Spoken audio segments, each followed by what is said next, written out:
Esse episódio chega até você com o apoio e o patrocínio de Medicom Medicamentos Especiais, especialista em medicamentos de alto custo e oncológicos, uma equipe qualificada para te auxiliar na aquisição judicial, além de oferecer a você uma farmácia digital e moderna. Acesse o QR Code e conheça mais. E tem vantagens exclusivas com o nosso cupom podcast que você pode ganhar até 5% de desconto.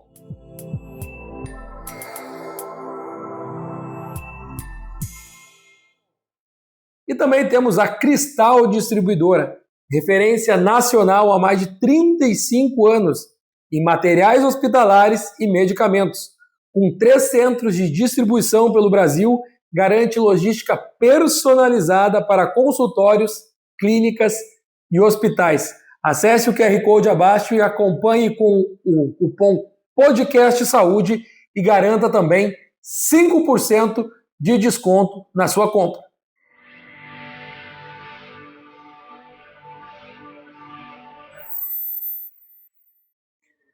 Respeitável público, sejam todos muito bem-vindos ao nosso podcast Saúde e Negócios, o programa de entrevista que trata de assuntos pertinentes ao nosso cotidiano, que é a saúde e o empreendedorismo. A nossa convidada de hoje é psicóloga, terapeuta e criadora da Clínica Todos, especialistas e referências em atendimento a crianças e adolescentes autistas e também a saúde mental aqui em Porto Alegre. Eu tenho certeza que vocês vão gostar bastante do nosso papo, mas antes de tudo, roda a vinheta.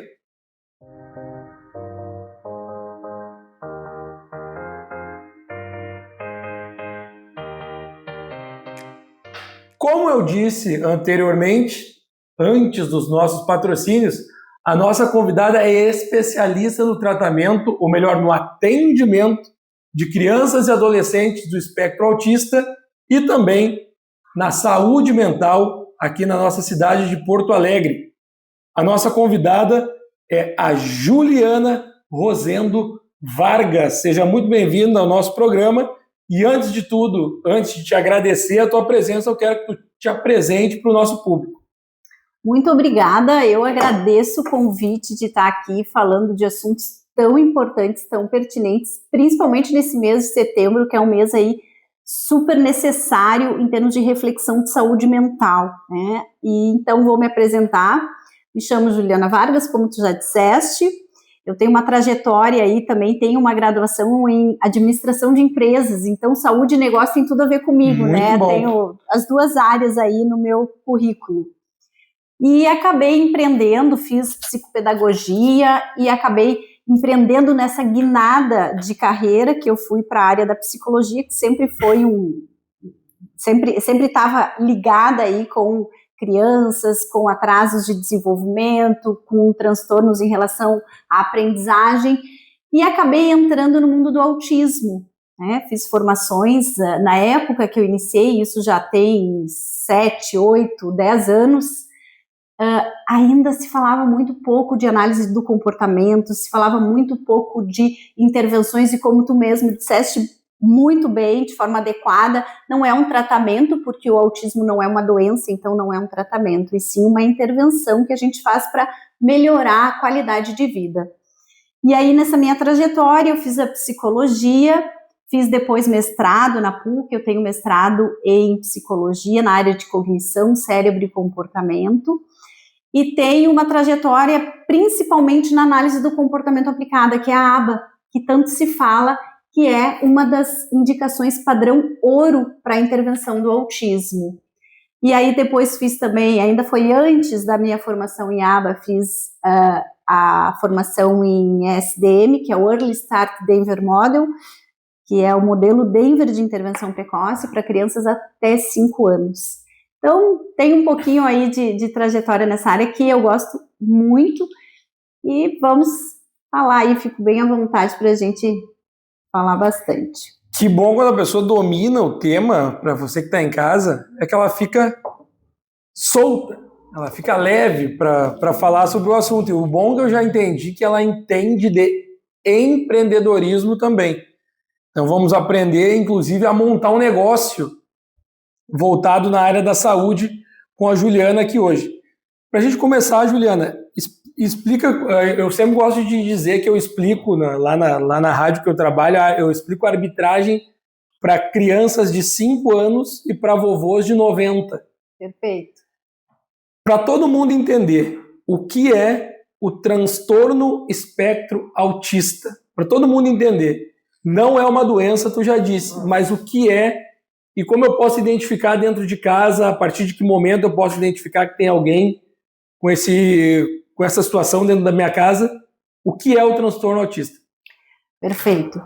O transtorno do espectro autista é um transtorno do neurodesenvolvimento. Então, quando ainda está na gestação, durante o período de gestação, a gente tem uma formação do cérebro que ocorre através de algumas conexões sinápticas, que isso vai acabar indicando que essa pessoa está dentro do transtorno do espectro autista. Então, ela nasce com esta condição e a gente vai ter níveis diferentes, né? Então, a gente tem o nível 1, 2 e 3, que está diretamente relacionado com o quanto de suporte esse indivíduo vai precisar.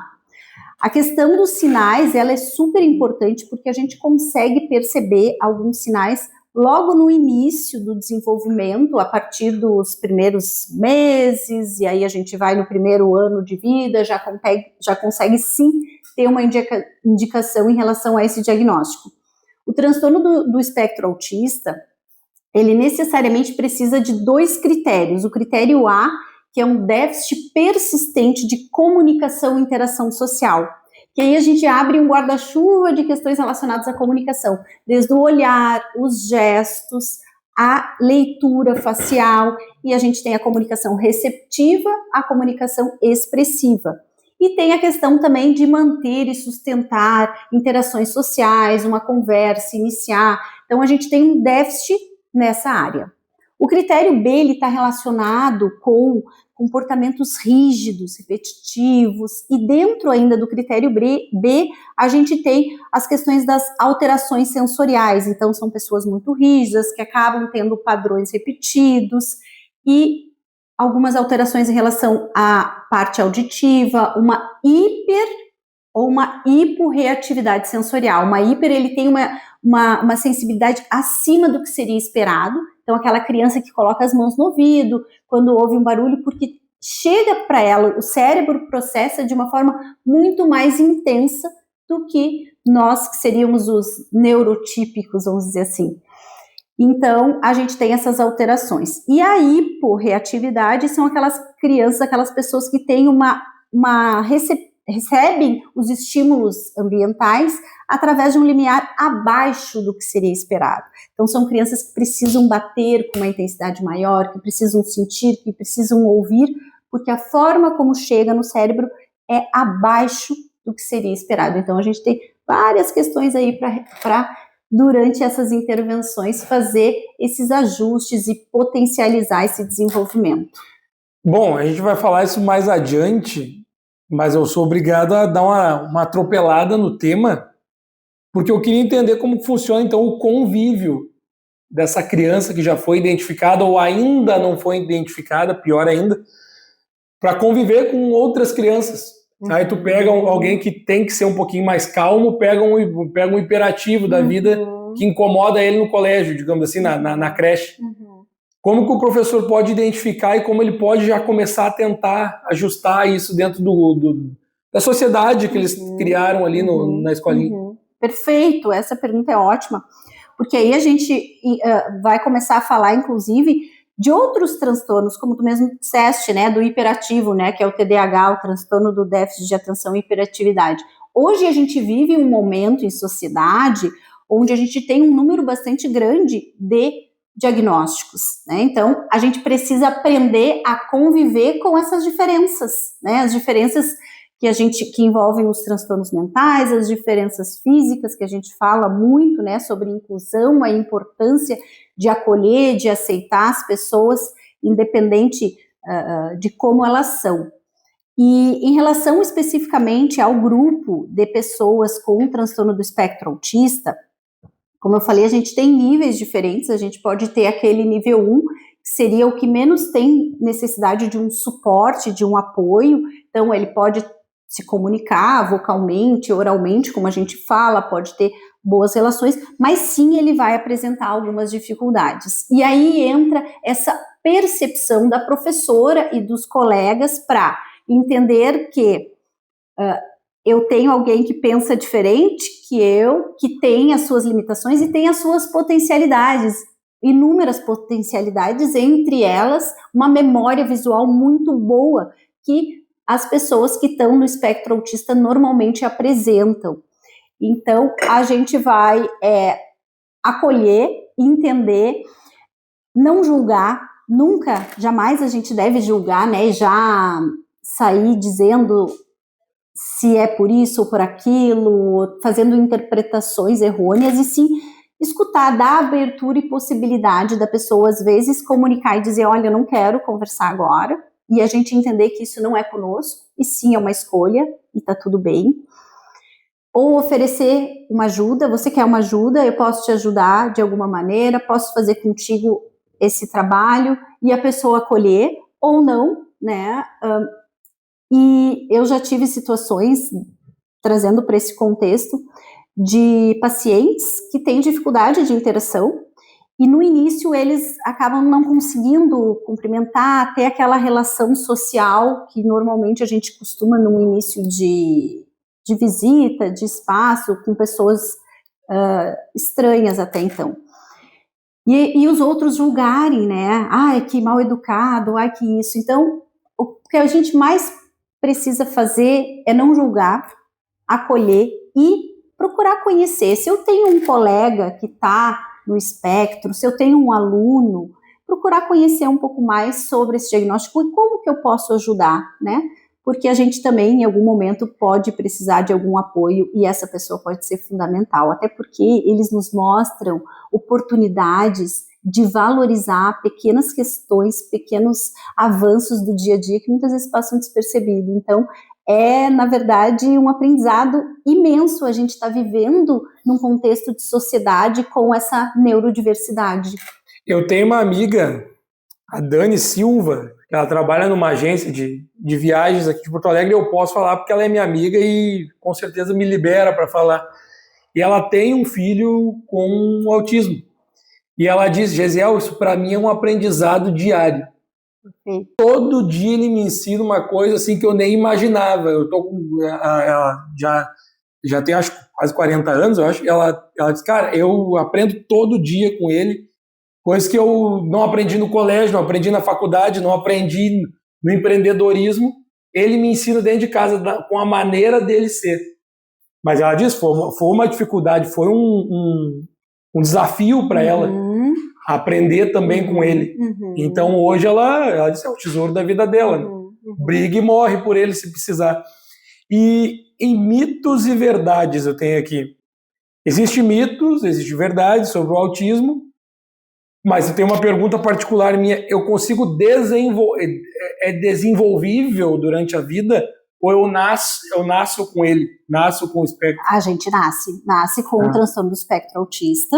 O que pode acontecer, Gesiel, ser um autismo nível 1, onde eu utilizo estratégias para me adaptar ao ambiente e esses sinais, eles não aparecem tão claro. E é como se a gente chama de camuflagem. E aí tu vai levando, mas aquilo gera sim um sofrimento, e aí o diagnóstico acaba sendo tardio, acaba recebendo na idade adulta, isso acontece, mas não é que ele desenvolveu mais tarde, ele já tinha quando ele nasceu, mas ele utilizou de estratégias para se adaptar e poder estar não mostrando, né, e conseguindo viver com aquelas questões, aquelas dificuldades que ele tinha. Mas a pessoa nasce com autismo. Outro mito que eu tenho quase certeza que é mito, ou se não for mito, já passou como verdade. Não vou nem dizer quem diz que uma mentira dita 100 vezes torna-se verdade, que nem é bom citar esse rapaz. Mas o Lionel Messi, eu já ouvi dizer que ele tem o jogador 8 vezes melhor do mundo, que ele tem um grau de autismo. Existem graus de autismo, menores, maiores. Sim. E esses gênios, já falaram que o Beethoven da música era o Ayrton Senna, todos eles tinham algum tipo. Mas não sei se na época tinha o diagnóstico. Quando que começou o diagnóstico e se tu tem alguma informação de que o Messi tem algum grau de autismo? Um histórico em relação à descoberta do autismo, né? Começou com Leo Kanner em 1893 e a gente tem aí uma história que, mostra para nós inicialmente muitas coisas erradas. 1893. Há bastante tempo já, então. Sim. Então não é de ontem. Não, já faz. Mas tem muitas questões ainda errôneas que foram quando se começou a falar, se identificou essas pessoas que tinham essas características, se falava ainda da época de mãe geladeira, porque o diagnóstico do autismo ele está relacionado com comunicação e interação social. São pessoas que às vezes têm um baixo contato ocular, que tem pessoas que não gostam do toque, porque está envolvido com a questão sensorial, e aí dizia que isso era porque uma mãe não dava o amor e o afeto necessário, que eles chamavam de mãe geladeira. Então, a gente tem uma trajetória aí de um início um pouco errôneo, e a gente recentemente se fala isso desde 2000, que realmente, assim, está mais difundido o autismo. Eu me recordo um caso que eu recebi no meu consultório, já tem uns 7 anos. Não é muito tempo, mas entre 5 e 7 anos, que veio de um neurologista, um caso nível 3. Quanto maior o nível, mais claros são esses sinais. Sim. Maior é o nível de suporte. Nível 3, e ele tinha vindo de um neurologista, e o neurologista disse que não tinha autismo, e que sim, aquele atraso de desenvolvimento, a criança não falava, a criança caminhava na ponta dos pés, ela fazia o flapping com as mãos, é porque ela não estava ainda inserida, não estava na escola e deveria entrar para a escola. Então, é um caso muito clássico para vir de uma área médica, passar por um corpo clínico que não identifica, né, o diagnóstico de forma correta. Então, a gente tem muitos erros, o nosso país está avançando muito em relação ao desenvolvimento de conhecimento para a área médica, mas ainda tem muito que se caminhar, muito, né? Falando especificamente sobre esses casos que tu citaste de autismo, sim, se fala muito sobre o Messi, sobre Ayrton Senna, sobre alguns outros nomes, porque tem um hiperfoco ali por trás, né? E existe junto altas habilidades, que são pessoas que apresentam desenvolvimento acima da média se comparado com outras pessoas em determinadas áreas. Sim. Né? Então, que é o caso do Messi. É muita repetição, falam muito, né, que ele é muito obstinado, quando ele foca e repete. Isso acaba sendo um padrão parecido com o critério 2, mas a gente não tem, assim, em relação a dados sobre a abertura desse diagnóstico, eu já ouvi ele falando que não há esse diagnóstico.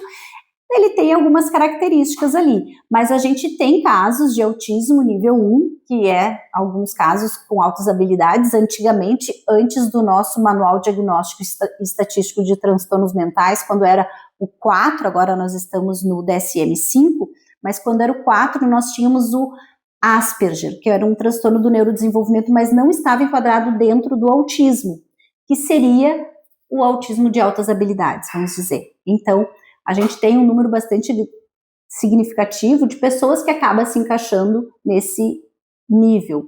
Eles têm dificuldade de interação, de comunicação, às vezes são pessoas mais fechadas, mas tem uma habilidade e um hiperfoco. O hiperfoco ele é bem comum dentro do autismo, né? São pessoas que têm alto interesse em determinados assuntos específicos. Sim.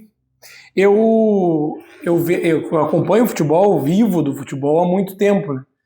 E acompanhei o Messi desde o início da carreira.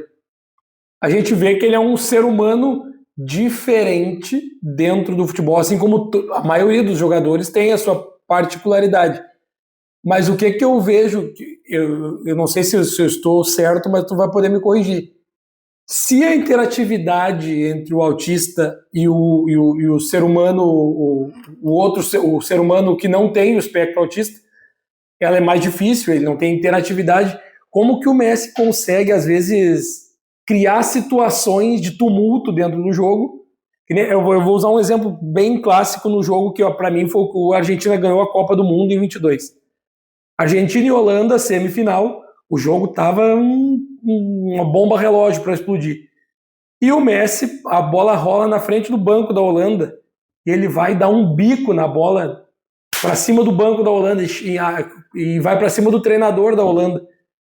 Eu pensei naquele momento, se o autista ele não gosta ou ele não é muito chegado ao convívio, ele não ia provocar uma situação de tumulto. Mas talvez aí vem o que tu diz, do hiperfoco, talvez ele tenha percebido que aquela situação criada dentro do jogo era importante. Então tem todo esse negócio também dele conseguir ler uma situação que ninguém viu até o momento, pelo hiperfoco dele e do entendimento que ele tem para cima da situação que ele se colocou. A gente tem a questão que a gente não tem isso claro em relação ao Messi ter o diagnóstico, Sim. né? Talvez ele não tenha, mas falando especificamente sobre essa dificuldade de comunicação, tem pessoas que estão dentro do diagnóstico, dentro do espectro, e elas se comunicam, elas falam muito bem, mas quando a gente diz que tu tem um déficit persistente de comunicação e interação social, isso pode ser para mais também. Então, tu pode ter, sim, uma comunicação talvez um pouco mais robotizada, um pouco acima, o que seria além do padrão esperado, tá? Mas como tu bem disseste, eu tenho o critério B ali também, que é um hiperfoco, e saber fazer a leitura e entender que aquele movimento, aquele comportamento que eu estou fazendo pode me trazer algum benefício. E principalmente a gente falando que a gente está num grupo nível 1, com pessoas que podem ter junto altas habilidades, e se eu tenho um acompanhamento, uma intervenção que já vem ocorrendo há bastante tempo, eu crio estratégias que os meus prejuízos acabam sendo muito pequenos. Eu tenho casos que começaram comigo com intervenção clínica, nível 3, sem fazer contato ocular, muito baixo contato ocular, sem comunicar oralmente, muitos comportamentos repetitivos, uma criança que ficava voltada para a parede, batendo objetos contra a parede, que tu começa com intervenção e aí entra a análise do comportamento como um padrão ouro, que vai indicar acima de 10 horas por semana de intervenção, podendo chegar até 40 horas por semana de intervenção, que tu faz desde pequeno, quando tu tem a neuroplasticidade a favor para desenvolver novas habilidades. Hoje é o menino que vocaliza, que consegue se comunicar, que consegue interagir, que tem habilidades desenvolvidas, tem sim algumas dificuldades ainda, mas que tem muitos ganhos. Então, sempre é possível a gente trabalhar o desenvolvimento na sua plenitude, né? Muito bom. Antes de eu fazer a próxima pergunta, eu preciso te contar uma história que tem um menininho na nossa família que é autista. Eu não sei, eu até rateei de não... Ratear, para quem não sabe, quem não é do Rio Grande do Sul, ratear é errar. É esquecer, isso é ratear, tá? Tem um vocabulário que só o gaúcho entende. E ele tem ele é autista, e uma das coisas mais bonitas que eu ouvi de uma pessoa, ele me falou, eu tenho uma Bíblia sempre dentro do carro, né? E aí uma vez eu estava dando carona para ele, para a mãe dele, e ele pegou a Bíblia na mão e disse assim, eu quero ter Jesus como amigo. Eu não sei se foi conhecer Jesus, eu quero ter Jesus como amigo. E eu quero que tu me dê uma Bíblia. E eu sempre tenho isso na minha cabeça, que Bíblia tu não compra. Bíblia tu dá de presente ou tu ganha de presente. Eu tenho 3 já que eu ganhei de presente. E aí, ele pediu uma Bíblia para mim. Para mim, só que tinha que ser especificamente uma Bíblia azul. Eu quero uma Bíblia azul, com desenho. E aí eu fui para tudo que é canto, né, de Porto Alegre, encontrei a Bíblia azul e dei a Bíblia para ele. E a mãe dele diz, o brinquedo melhor dele é esse aqui. E aí eu fico pensando, da onde que tira? Porque eu nem sabia que ele sabia ler, ele pegou a Bíblia na mão e me disse aquilo. Então, imagina para quem convive diariamente as surpresas que tu tem com uma pessoa, Sim. com alguém do espectro. Sim. Pode ser um hiperfoco, a cor, talvez, né? Eu me lembrei agora, tu falando, me lembrei do caso do filho do Mion, do Marcos Mion, que é o Romeu, que tem autismo. Ele é uma pessoa que divulga muito, né? Que tem um papel muito importante para a comunidade autista. E eu lembro de uma vez que ele queria uma escova de dente azul de presente de Natal. Então, pode entrar nas questões do hiperfoco, né? Então, tu ter um interesse específico, pode ser por cor, pode ser por objetos, pode ser por... tem crianças que gostam de personagens, de dinossauro, e fica muito nesse interesse. O que a gente busca fazer é ampliar o repertório. A gente valida sempre o interesse dele, está tudo bem gostar da Bíblia azul, da escova de dente azul, e a gente entender e validar e dar de presente, e ampliando para outras cores, para outras possibilidades, da mesma forma como a criança que gosta do dinossauro. O que eu faço? Eu paro de falar do dinossauro para não ficar só naquele assunto, até porque ele está indo para a escola e o amiguinho vai querer falar de futebol, o outro vai querer falar de carro, e aí ele só vai querer falar do dinossauro, e a tendência acaba sendo essa, o que acaba isolando também e reduzindo as relações sociais, sendo que a gente precisa ampliar. Aí a gente valida, fala do dinossauro, entende, conversa sobre o dinossauro, daqui a pouco a gente vai para a comida do dinossauro, para o amigo do dinossauro, para casa, e assim, gradativamente a gente pode ir ampliando e dando, sim, mais oportunidades. Uma coisa que tu disseste que eu acho importante a gente trazer também, não podemos romantizar o autismo, né? Eu acho que ele nos dá oportunidades imensas, e não só ele, como vários transtornos, e eu sou super a favor da inclusão, dessa convivência, onde a gente aprende as diferenças, né? Entendendo a forma como tu aprende, a forma como eu aprendo é diferente, e a gente poder unir isso, né, e cada um contribui com o outro. Mas existe uma questão bastante importante, que é uma dificuldade grande que essas famílias enfrentam, né, principalmente quando a gente vai olhar para nível 2, nível 3, que muitas vezes envolve uma fala em atraso, em casos que as crianças não falam, não se comunicam oralmente. Então, tu pensa que tu tem um filho que não consegue dizer para ti se ele tá com fome, se ele tá com dor, aonde que dói. Eu tinha um menino que eu atendia que batia a cabeça contra a parede. E a gente foi investigar a dor. Daí, no momento que bate, aquela dor que bate acaba sendo mais forte, momentaneamente acaba reduzindo, só que depois aumenta. Então, existe uma questão bastante importante, que é um apoio para essas famílias, né? Entendendo que a gente vai ter níveis diferentes, mas ainda a gente olhando para o mês de setembro, que é o mês que se fala de saúde mental, que se fala sobre suicídio, né? É olhar para essas famílias também como forma de suporte, desde a escola, todas as redes, né, a sociedade de forma geral, como pode apoiar e contribuir. Isso faz parte da nossa sociedade, né? Então eu tenho que pensar além de mim, e sim no contexto geral. Então a gente tem aí um número grande de mães, 37% de mães, segundo pesquisas do mundo todo, não só do Brasil, com depressão, com nível alto de depressão, mães em média de 40% diagnosticadas com transtorno de ansiedade. Então a gente tem esses fatores bastante importantes para serem olhados também, e nós, enquanto sociedade, nos entendermos qual que é o nosso papel, né, diante dessa questão, que é o autismo, e com os diagnósticos altos que nós temos. Em relação a números, em 2000 a gente tinha um diagnóstico a cada 150 nascimentos. O último dado que nós temos do CDC, que é o Centro Diagnóstico e Estatístico de Transtornos Mentais dos Estados Unidos, agora nós temos do censo, que saiu recentemente do Brasil, mas pegando esse dos Estados Unidos, que já tem uma trajetória bastante grande, saiu esse ano referente até 2024. É um diagnóstico a cada 31 nascimentos. Então a gente tem um aumento bastante significativo. E isso é para nós, né? Então, assim, se a gente não tem alguém na família, talvez a gente conheça alguém, e a gente tem que se colocar nesse papel de inclusão. É necessário, né? A pergunta agora, para seguir o roteiro, eu sou um cara, eu devo ter o TDAH, tá? porque o certo é seguir uma linha, mas eu vou lá, volto aqui, assim, tem que ver eu dando entrevista. Eu fazendo entrevista é mais controlado, mas eu dando entrevista, tu me pergunta sobre xícara, eu te respondo sobre telefone, mas depois eu volto na xícara.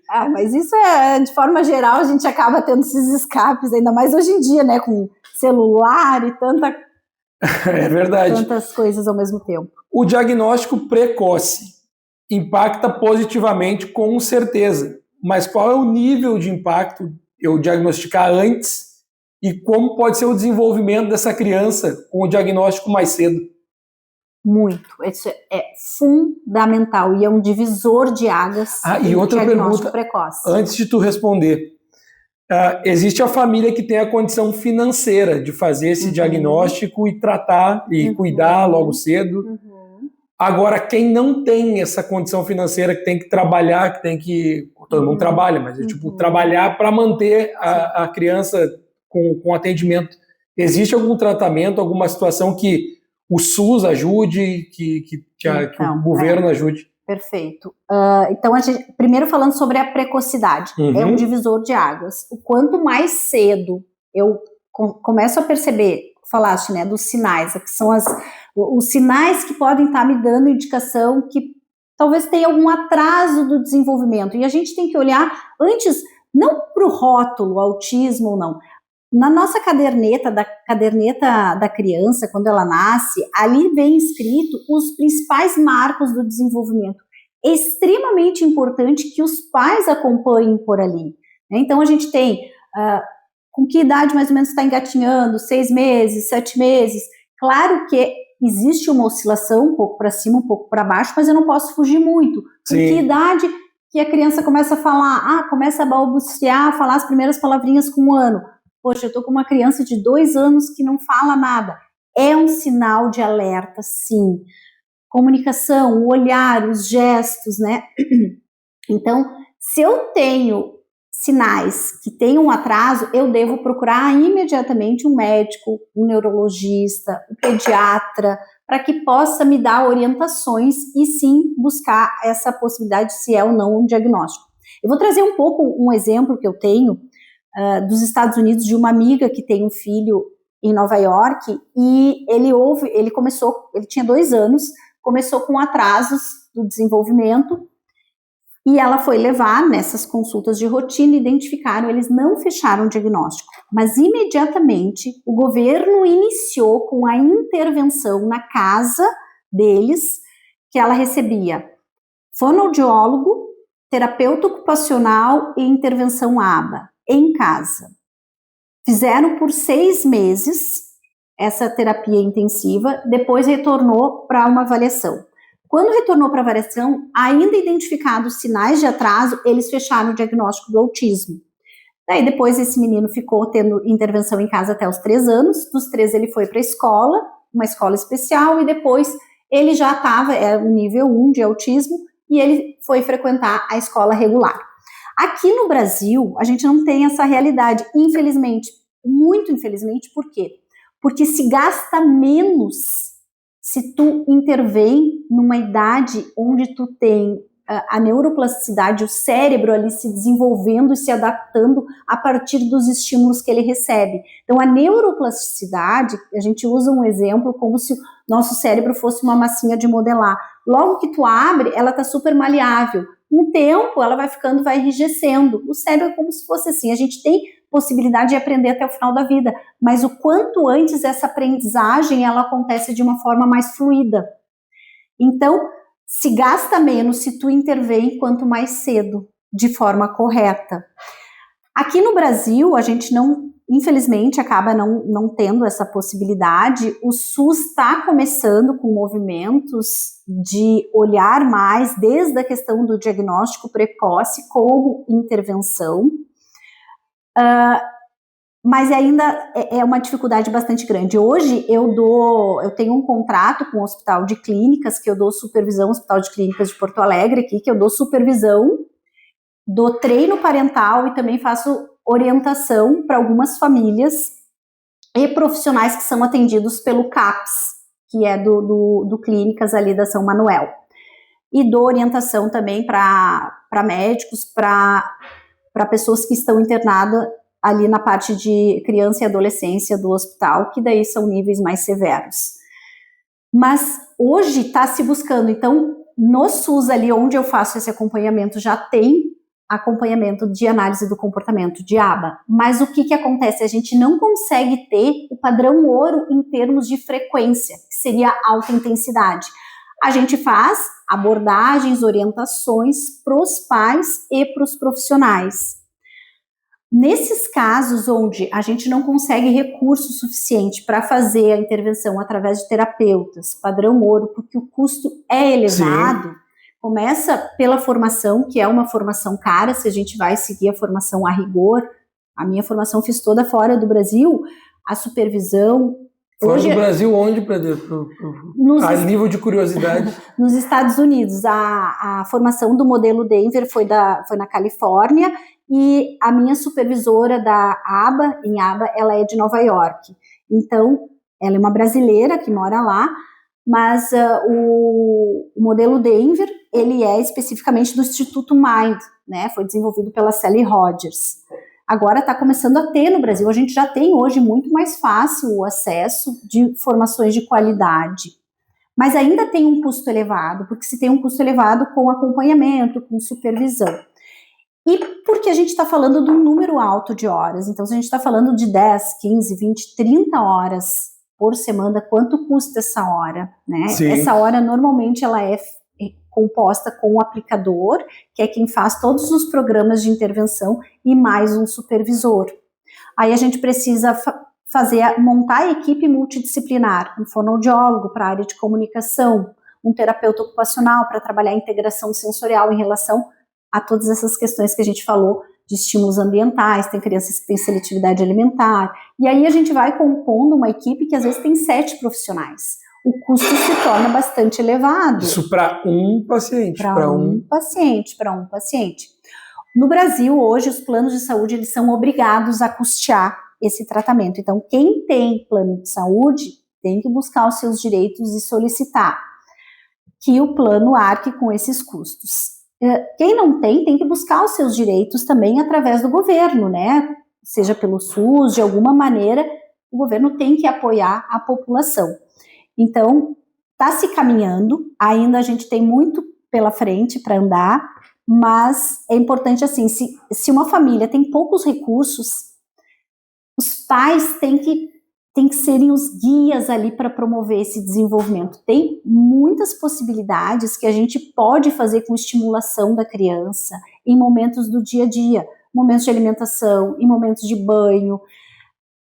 Eu entendo que é uma tarefa árdua, os pais, na sua grande maioria, estão trabalhando, mas são oportunidades imprescindíveis que a gente não pode perder em relação a esse desenvolvimento. Então, pega o acompanhamento de um profissional que faça orientação para você, que estimule, que mostre como fazer também, porque essa orientação ela não fica só a gente conversar, a gente falar, sim, a gente ir para o chão, mostrar para os pais, trazerem eles para essa prática ativa.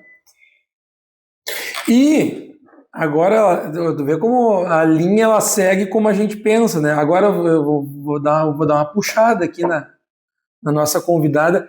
Te mete com a mulher, cara, formada nos Estados Unidos, hein? Parabéns. E falou ali sobre o pai, a mãe, o criador da criança ser o responsável por isso. Com a tecnologia, ainda vem aqui para a pergunta, com a tecnologia, o celular que a gente fica ali rodando o feed do Instagram, olhando o videozinho no YouTube, já deve ter algum material voltado para ajudar nesse atendimento, nessa criação.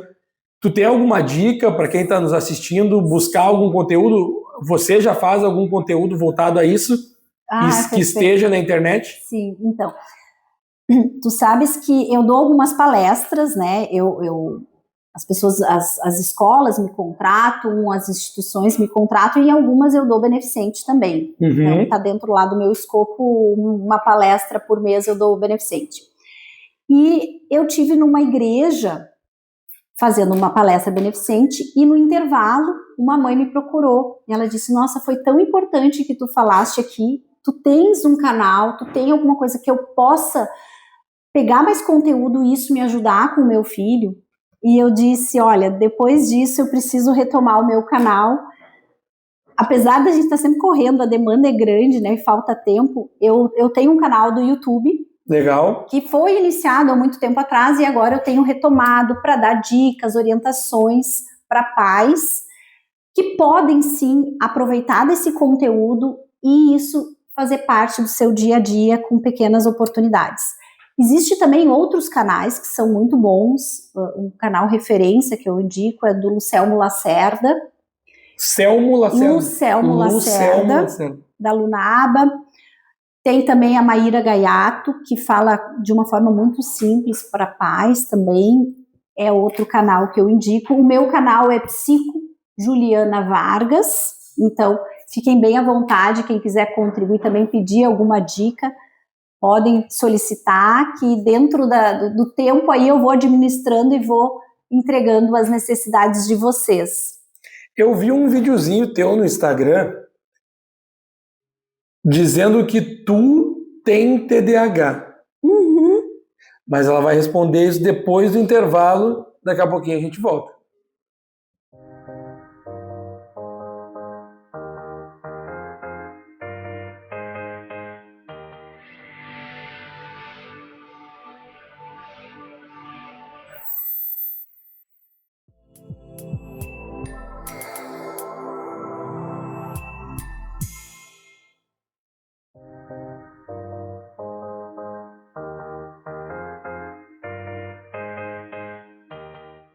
De volta aqui com o nosso podcast Saúde e Negócios, depois do break, depois da conta paga.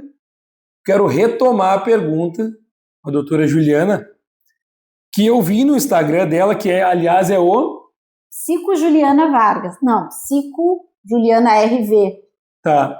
Psico... Depois a gente vai deixar aqui embaixo na descrição qual é o Instagram dela. Sigam lá que tem bastante dica. Também tem o... A gente não falou da tua clínica, hein?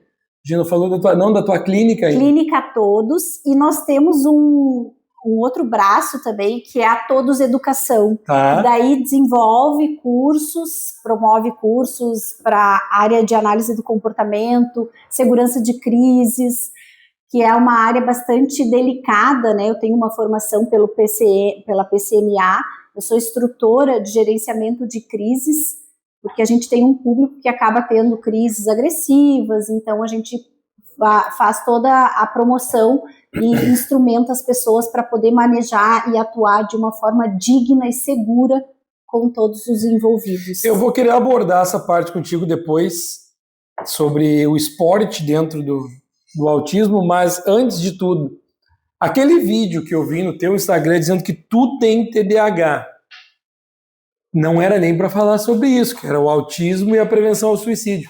Mas o que é o TDAH e como que eu sei que eu tenho? Uhum. Desde que uma psicóloga diz que tem. Aquele vídeo é real ou é só para promoção? Não, aquele vídeo é real. E eu te confesso, Gisele, que eu fiquei bastante tempo assim, pensando se eu devia ou não falar, porque eu não quero trazer o foco para mim, né? Mas Sim. Eu acho que muitas vezes isso gera uma conexão e as pessoas entendem que ter um diagnóstico, tu não fica específico voltado em relação àquele diagnóstico. Assim como eu tenho TDAH e eu tive muitas dificuldades, não se restringe ao TDAH. Isso é uma parte de mim, isso é uma característica de mim, mas que eu tenho outras potencialidades e que eu posso ter todo o sucesso, todas as condições de buscar os meus objetivos de vida, da mesma forma como uma pessoa com autismo. Claro que a gente vai ter níveis diferentes, né, Sim. dificuldades diferentes, mas é para realmente mostrar que é possível e a gente não deve se restringir a um rótulo, né?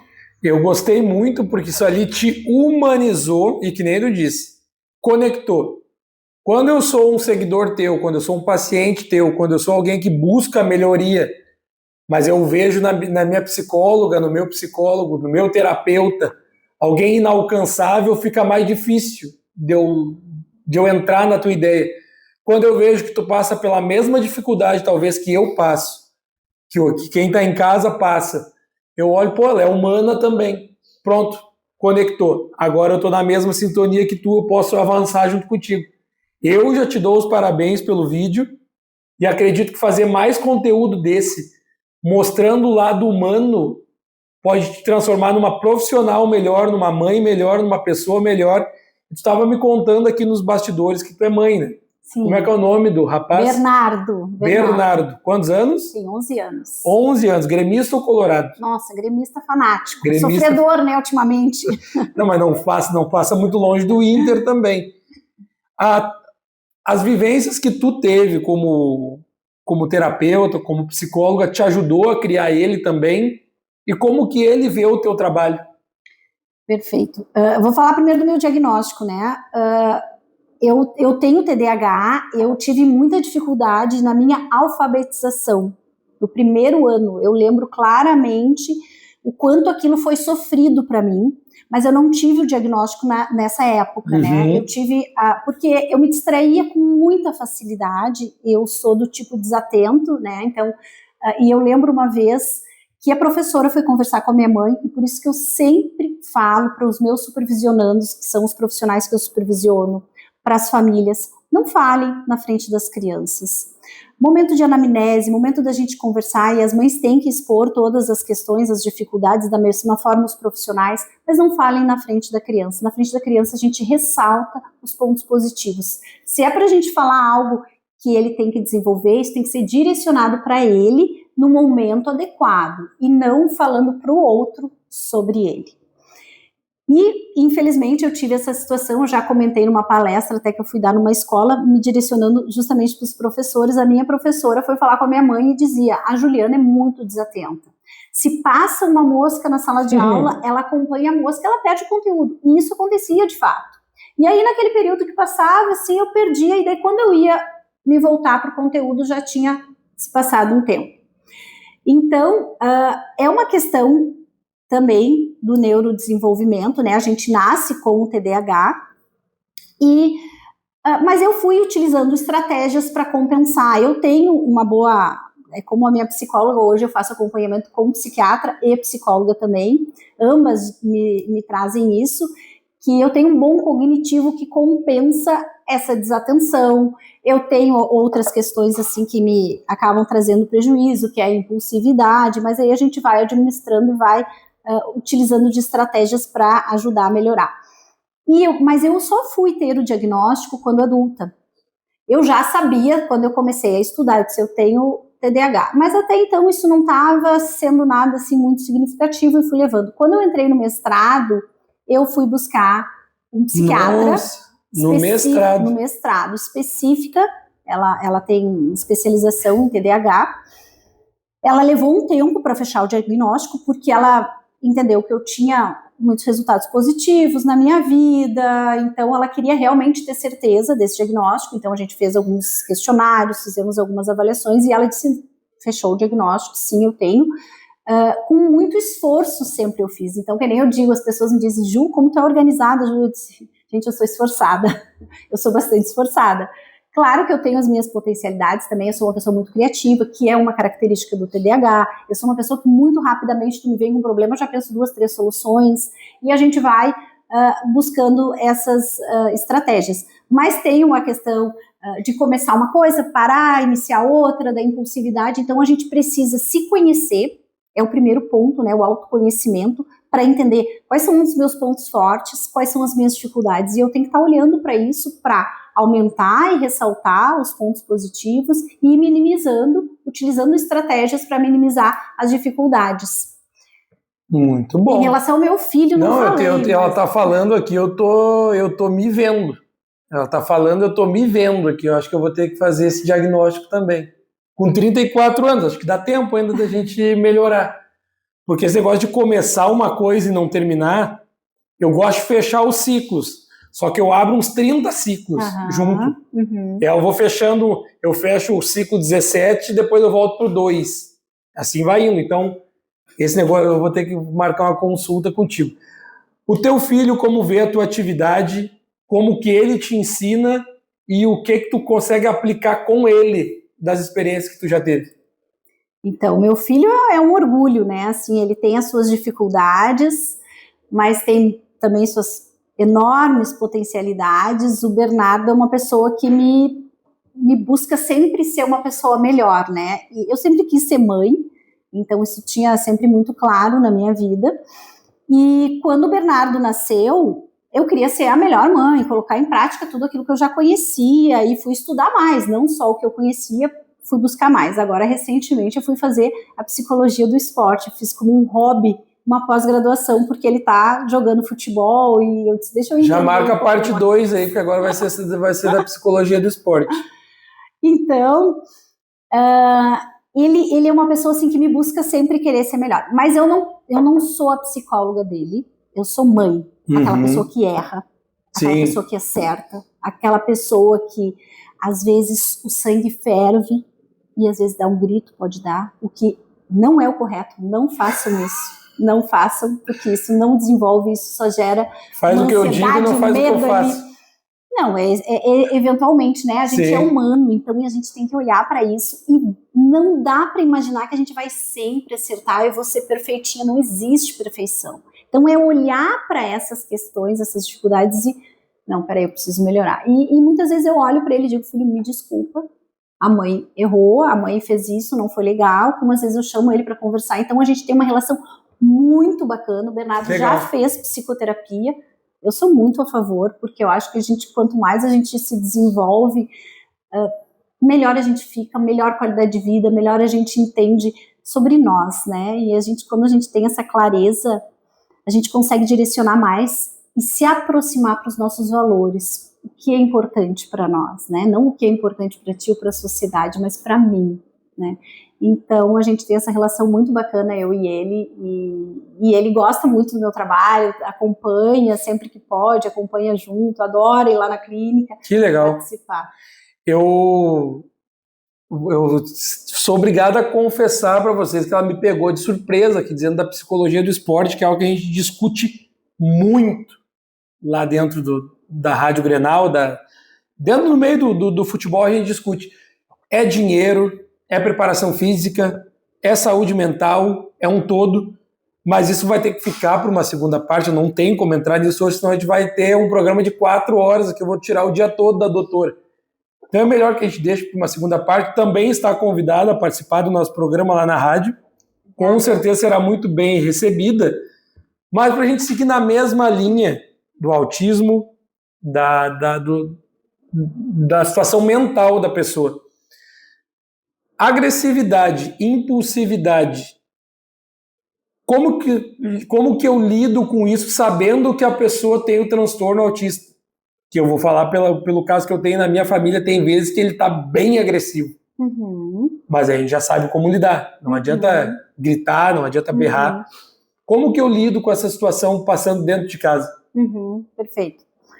A gente tem um número bastante grande de pessoas que em algum momento elas acabam tendo um comportamento agressivo. As pesquisas mostram que em média 56% das pessoas com autismo já emitiram algum comportamento agressivo, ou contra os pais, contra pessoas de dentro da sua família, ou mesmo fora.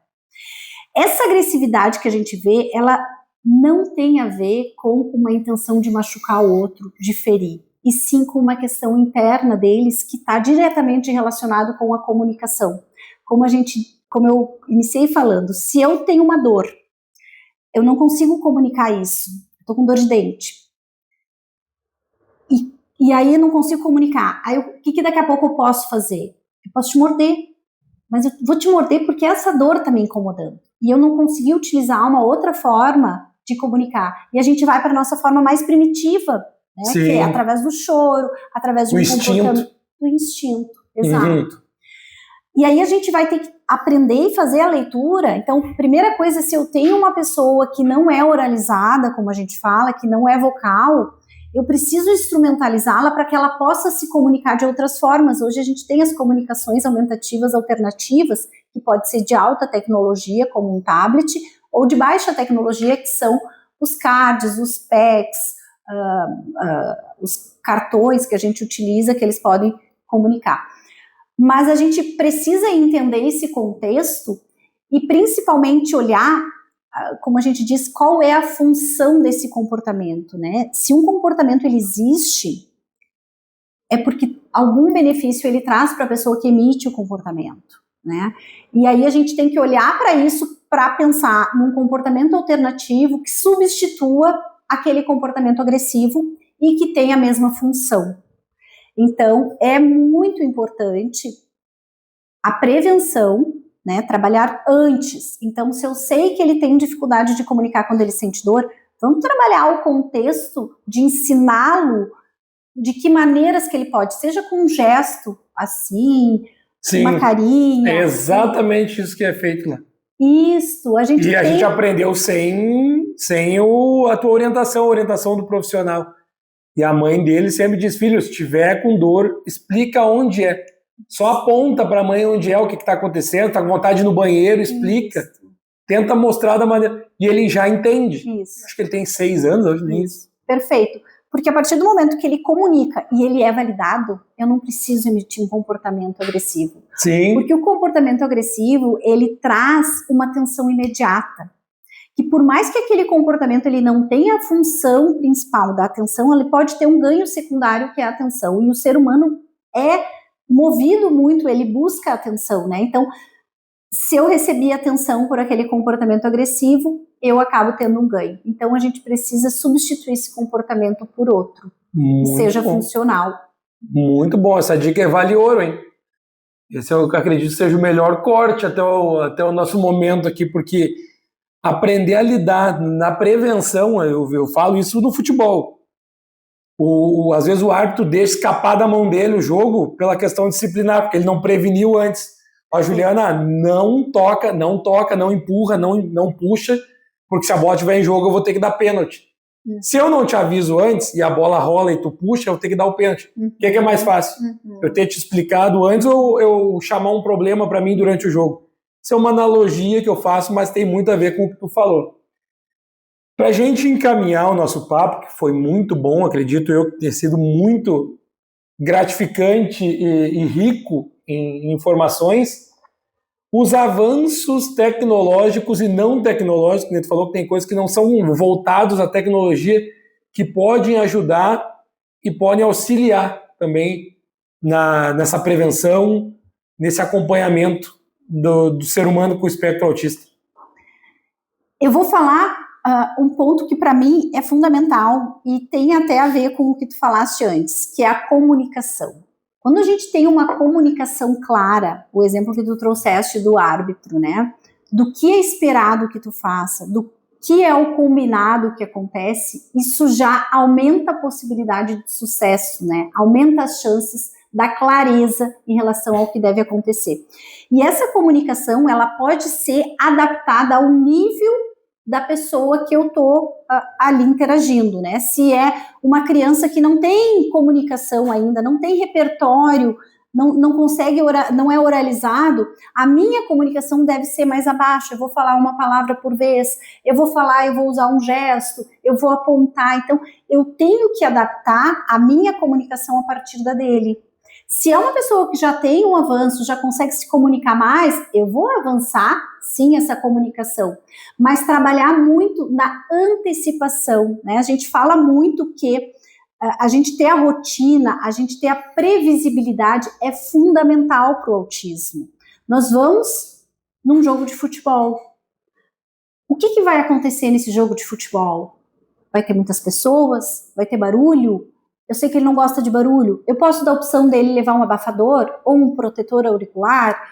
Ou ele me diz, só ele me falar, quando você quiser ir embora, a gente vai. Se ele não vocaliza, eu posso combinar um gesto ou ter uma imagem, alguma coisa. Quando a gente tem essa comunicação clara em que um respeita o outro, a gente tem um meio caminho andado, porque eu não preciso ir para essas situações de agressividade, que não é, na verdade, uma agressividade de novo contra o outro, e sim uma dificuldade que eu tenho de não ser compreendido, e aí eu vou utilizar um outro tipo de comportamento. É uma maneira imediata de comunicação para ele, para poder ser atendido em fração de segundos. Porque não tem como a gente deixar alguém se machucando ou machucando o outro sem fazer alguma coisa, então isso acontece de imediato, na hora. Tu falou ali em estádio de futebol. Eu sei que o Grêmio tem a sala azul voltada pro espectro autista. O Inter, com certeza, não vai ter uma sala azul. A cor azul, ela acalma o autista, ela traz uma paz para ele, uma tranquilidade, ou é mais mito do que verdade a cor azul? Ou é só a cor azul também? É que a gente tem o azul, o autismo, ele tem uma conotação da cor azul, né? Já é algo que acompanha o autismo já há bastante tempo. Existe sim uma questão que se traz o azul como algo mais calmo, né? Mas não precisa ser especificamente o azul, né? O vermelho, talvez uma cor que tenha uma conotação mais agitada, mas não é a cor que vai fazer aquele ambiente ser calmo ou não. Existem outros aspectos que a gente pode ter num ambiente, e hoje é fundamental, quando a gente fala de lugares com muitas pessoas, eu ter um espaço para calma, um espaço que a gente chama que ele possa se regular, que ele possa sair daquele ambiente agitado e ir para um espaço que ele possa ter almofadas confortáveis, que ele possa ter objetos sensoriais que ajudem a acalmá-lo, desde materiais, assim, equipamentos visual também. Então, é um espaço que eu tenho que ter estratégias ambientais que possam e que promovam a regulação, né, que a pessoa possa ter um tempo para ficar fora daquele movimento de excesso de estímulos. Um auditório, um estádio, a gente tem muitos barulhos, muitas imagens, são muitos estímulos que isso sobrecarrega as pessoas, então elas precisam dar uma acalmada e sair desse ambiente para um mais calmo, para poder ter o tempo delas, se regular e depois retornar aos espaços com mais pessoas. Alô, pessoal dos grandes eventos, tá aí a dica. Essa é a inclusão que a gente fala. Mais 2 perguntas eu tenho certeza que eu preciso te fazer para a gente não sair daqui sem essas respostas. Essa é mais tranquila. Por que esse símbolo aqui é um quebra-cabeça? Tu sabe me explicar? Quebra-cabeça. Que eu ganhei essa camiseta de um amigo meu dos bombeiros de Porto Alegre, que eu sou bombeiro voluntário há muito tempo, e essa aqui é dos bombeiros militares de Porto Alegre, que tem essa homenagem ao espectro autista. Por que tem esse quebra-cabeça coloridinho aqui? Porque o que falam é que agora a gente tem um novo símbolo que é o infinito do autismo. O quebra-cabeça está relacionado com o espectro que a gente tem. O espectro ele é muito variado. Então, como a gente falou, desde o nível 1 ao nível 3, nós podemos ter pessoas muito diferentes, mas cada um com as suas particularidades, cada um com as suas individualidades. E o quebra-cabeça tem a ver com a gente montar esse quebra-cabeça, que é o espectro autista, que não é fácil, não é simples e muitas vezes precisa de 7 profissionais envolvidos para ajudar a compreender e oferecer melhor qualidade de vida para aquele sujeito que tem uma seletividade ou um transtorno alimentar altíssimo, que só toma leite, ou que só come um determinado alimento, ou que tem uma rigidez em relação ao comportamento. Então, realmente é um quebra-cabeça que a gente precisa montar para uma intervenção de qualidade. Muito bom, tá explicado então porque o quebra-cabeça. Falou antes que tu te humanizou mais ali naquele teu vídeo, eu entendi que tu te colocou no mesmo nível do paciente e que gerou essa conexão. O preconceito, ele tá dentro da gente. O preconceito, o julgamento, ele tá dentro da gente. E tá falando um cara que extremamente preconceituoso com uma situação que veio melhorando ao longo dos anos, mas eu era do tipo assim, ó, psicólogo é coisa para louco, coisa para doente da cabeça, não quero... Agora eu vou entrar na polêmica. Ela achou que não ia ter polêmica. Psicólogo é coisa para louco, é coisa para doente, isso eu não preciso de psicólogo. Hoje eu sei que, eu não vou dizer todo mundo, porque todo mundo é muita gente, eu não gosto de generalizar. Mas as pessoas que eu conheço, inclusive eu, precisa de um acompanhamento, é necessário, te ajuda e com certeza te faz ser uma pessoa melhor. No mês do suicídio, que estamos aqui, o mês de setembro, qual é a importância de cuidar da saúde mental para todo ser humano que tu conhece, e qual é a importância para o ser humano cuidar da sua saúde mental, física, espiritual, através da psicologia? Perfeito, eu acho que é uma engrenagem, né? E nós precisamos estar bem em todos esses nichos para que a gente tenha uma qualidade de vida, para que a gente entenda que a gente está pleno, né? E buscando aí a nossa felicidade, nosso sucesso, a nossa saúde, que o sucesso é muito relativo, né? Pode vir de várias áreas, mas sem a saúde não existe, não tem como a gente se manter. E essa saúde mental, ela pode funcionar de vários aspectos, desde uma yoga, uma caminhada que eu faça no parque, mas principalmente que eu me conecte com o que é importante para mim, com os meus valores, que eu me conheça. E se houver alguma dificuldade, e pode acontecer, isso não é para louco, é para grande maioria das pessoas, até porque a gente vive um mundo hoje que exige cada vez mais de nós, e parece que a gente tem que estar sempre dando resultado, trabalhando mais, sendo bom pai, sendo aquele super homem, aquela super mulher, que é isso uma utopia total, né?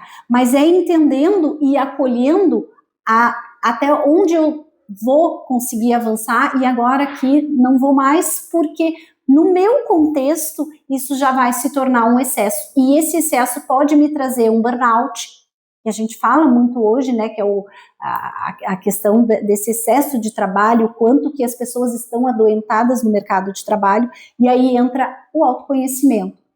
E eu sou muito a favor da psicologia como prevenção, e a gente vai ter o outro lado também, que são as pessoas que já têm o transtorno, né? O transtorno de depressão, o bipolar, o borderline, transtorno do espectro autista, o TDAH, que esses precisam de um acompanhamento. Outra coisa que a gente não citou, mas eu tenho certeza que deve ser, como Augusto Cury colocou no livro dele, o mal do século.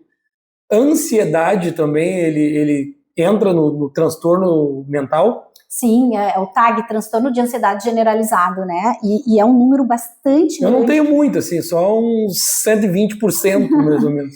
Mas isso é muito cultural também no momento atual que a gente vive, né? Há pouco a gente estava falando do Instagram, das redes sociais. Tu pega uma rede social, aí tu vê uma pessoa aqui fazendo, tu vê aqui, não, já me deu uma ideia, eu tenho que fazer isso no trabalho, eu podia fazer isso com meu filho. E a gente fica acumulando coisas para fazer e obrigações, vamos dizer assim, né?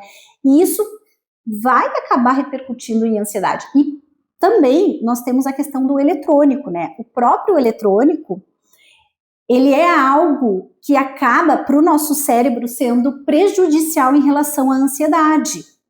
Então, a gente trabalhar offline, que é pegar um papel, a gente escrever, a gente desconectar das telas, é importante. É uma forma de tu dar um respiro para o cérebro, que tá, quando está ali nos eletrônicos, a gente tem luzes, sons, movimentos, e o teu cérebro sempre recebendo esses estímulos, a gente acaba aumentando o nosso nível de ansiedade. A gente vive numa cidade também bastante turbulenta, fazendo cada vez mais, e aí tudo isso acaba enchendo o copo, e daqui a pouco esse copo derrama.